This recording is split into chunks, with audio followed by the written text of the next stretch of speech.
Halo, kita lanjut pelajaran kali ini tentang bagaimana kita menulis cerita anak.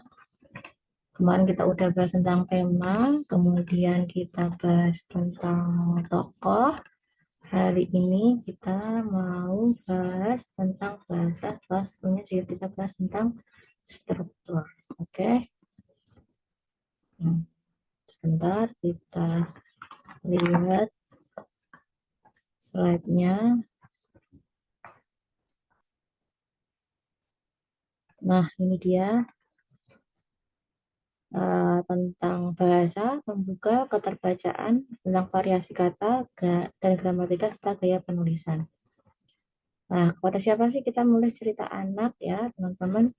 Mengenal audien. Anak itu ada yang belum bisa membaca sama sekali, ada yang sedang di fase awal membaca, atau juga bisa ada orang dewasa yang membacakan cerita, misalnya orang tua atau gurunya. Kemudian, bahasa apa dan bagaimana? Kealamiahan, alamiah atau wajar, standar sesuai dengan usia anak. Maka kita harus memperhatikan, jangan sampai salah menyampaikan bahasanya. Kemudian proporsinya, kata familiar, kata baru sesuai dengan lingkup tema berdasarkan perkembangan anak. Ya. Seberapa jauh anak mengenali bahasa tersebut, kata-kata kalimat tersebut. Misalkan kata-kata yang konkret. Kemudian bentuknya kecakapan yang dituliskan. Ya. Jadi kita seringkali untuk mengujinya baca dengan keras-keras supaya kita bisa menangkap apakah itu bisa dipahami dengan baik oleh anak-anak atau tidak. Kemudian bentuknya bisa juga bentuk narasi dan deskripsi, ya, menggambarkan suasana, menggambarkan tokoh dan lain-lain itu bisa dengan narasi dan deskripsi. Kemudian show, don't tell. Jadi perlihatkan, jangan sampaikan, misalnya melalui adegan-adegan.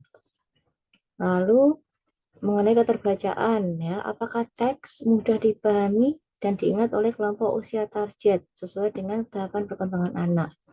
Jadi, sediakan suplai 1000 kata pertama bagi anak.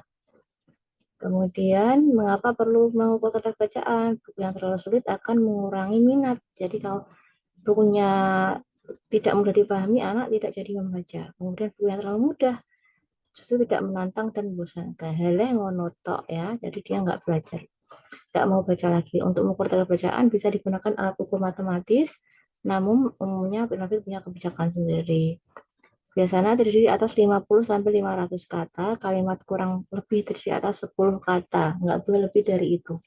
Kemudian halaman berjumlah sekitar 32 halaman kalau kumpulan cerita anak dengan ilustrasi di semua halaman. Kalau buku ilustrasi.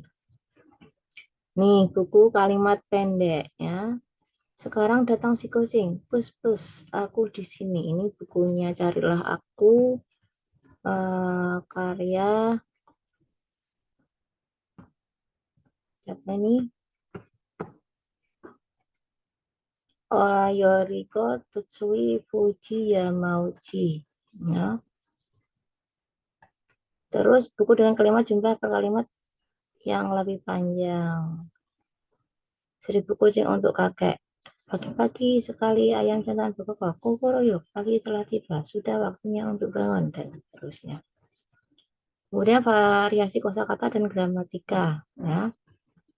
Jadi membaca itu bagaimana orang menginstal software baru dalam otak mereka. Pengetahuan bahasa dan kecakapan bahasa, kalimat efektif. Perhatikan golongan kata dan pemakaiannya, ada struktur kalimat tunggal dan majemuk sederhana. Menghindari ambiguitas ya. Baca ulang tulisanmu supaya kok kayaknya kok ragu nih. Ini paham nggak ya? Kira-kira anaknya baca. Nah, itu berarti harus ditulis ulang atau direvisi. Kemudian asana kosakata yang kaya. Misalnya ibu beli pisang itu bisa standar, sesisir, sebuah, sekilo. Kemudian ada istilah sinonim untuk matahari, ada mentari, sang surya, dan lain-lain. Terus ada pengimbuhan, bangun, terbangun, terduduk, terduki, mendudukkan, menduduki, itu beda semua. Sadari bahwa anak dibekali kecerdasan untuk memahami lingkungan yang dapat terasa dengan pajanan bahasa yang beragam. Kata yang kita anggap sulit belum tentu sulit bagi anak. Misalnya pun, padahal ternyata. Bentuk yang familiar di suatu daerah belum tentu familiar untuk semua orang. Jadi unsur kedaerahan itu berpengaruh. Misalnya di Kudus itu ada Ganem, ada lain-lain ya. Kemudian jika membaca adalah menginstal program baru di memori kerja otak anak, maka fitur bahasa apa yang dapat diserap anak? Itu kita perhatikan. Kemudian perhatikan asosiasi bunyi atau benda. Kokoryo berarti ayam, miang berarti kucing. Terus ada nuansa. Neneklah yang bangun lebih dulu. Nah, itu nuansanya terasa ya. Ada struktur dan makna. Pagi, bangun sama pagi-pagi sekali beda. Pagi sama pagi-pagi sekali beda, bangun sama terbangun itu beda.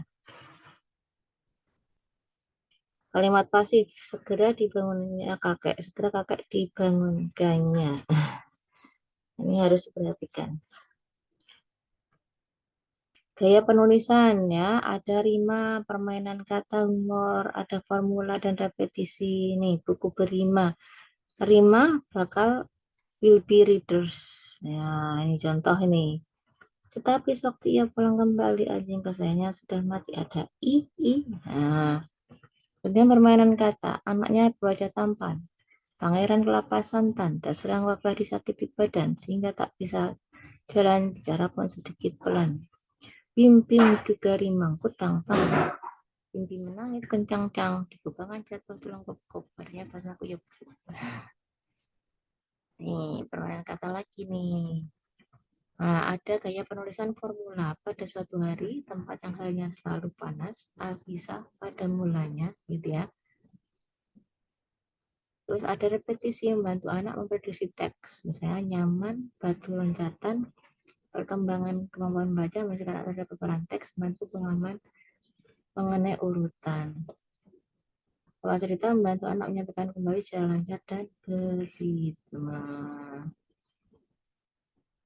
Gitu, you can make anything to your writing. Kata justice. Rangkumannya, kita mengenal audien dan menyelesaikan bacaan digunakan. Keterbacaan adalah cara mengukur apakah teks mudah dipahami dan diingat. Membaca diibaratkan menginstal program baru di memori kerja otak anak. Kita bisa menggunakan gaya bahasa seperti rima, teman kata, humor, dan repetisi. Selamat mencoba ya.